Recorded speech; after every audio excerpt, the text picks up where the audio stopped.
I want to get to our first guest this evening. Very pleased to have with us the new acting CEO and executive chairman of the Freedom Group, Mr. George Kollitides, is joining us. Mr. Kollitides, good evening, sir. Hey, Cam. Good evening. How are you? I am fantastic. Thanks so much for coming on the program tonight. Thanks for having me. I'm a big fan. Well, thank you so much. First of all, congratulations on the new title with Freedom Group. Thank you. I appreciate that. It's an incredible honor. Now, I understand. Help me and help the audience explain some of the changes that are being made at Freedom Group right now. Sure. And I really want to focus on the future about Freedom Group, but, a little bit of the history. Our core business is Remington. It's over a 200-year-old brand. It is the oldest manufacturing company in the United States. We make some of the greatest products on earth for men and women in the shooting sports, the hunting sports, law enforcement, and the military, helping to protect our freedoms and keep our streets safe. So we're incredibly proud to be involved in this company. We've got 3,000 great American employees, and 100% of our products are made here in America, which is something also we're incredibly proud of. So we are making some changes.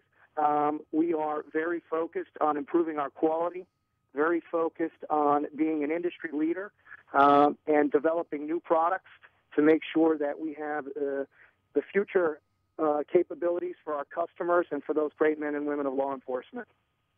Again, talking with George Kollitides, the new acting CEO and executive chairman of Freedom Group. And let's talk about the future of Freedom Group and the industry as well, because right now, I got to say, sales seem to be robust throughout the marketplace.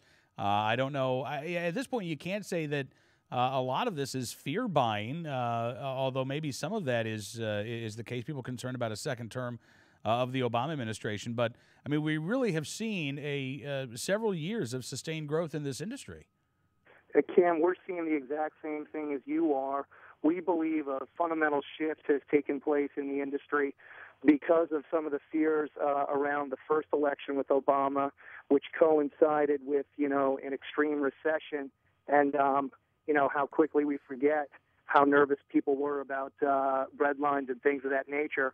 We generated quite a few new shooters, and what we couldn't be more pleased about is those shooters, rather than put their guns in the closet, have actually taken to the sport. And so while we do see some more fear buying now, we fundamentally believe there's been a paradigm shift in this country. Shooting is popular. Minorities, women, children have taken a great interest in it. And we think that this is a long-term secular trend, and we couldn't be happier about it, given it is an incredible core tradition of America and the United States, and really fits the values that this country was founded on.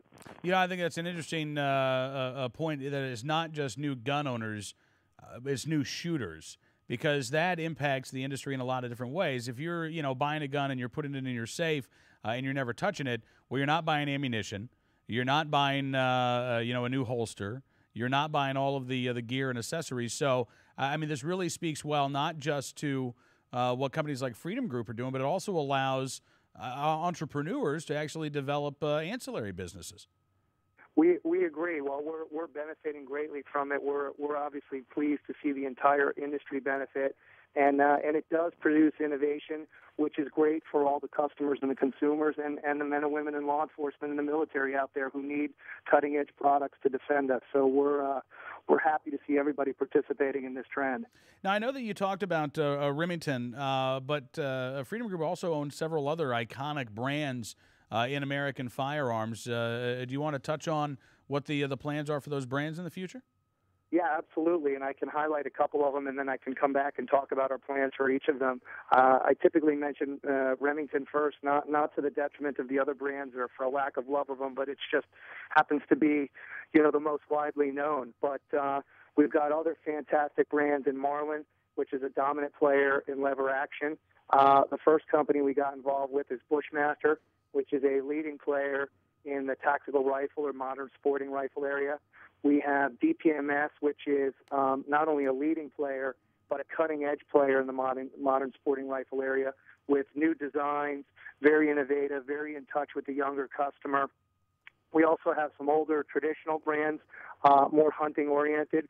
We own Parker, which makes the classic American side-by-side shotgun.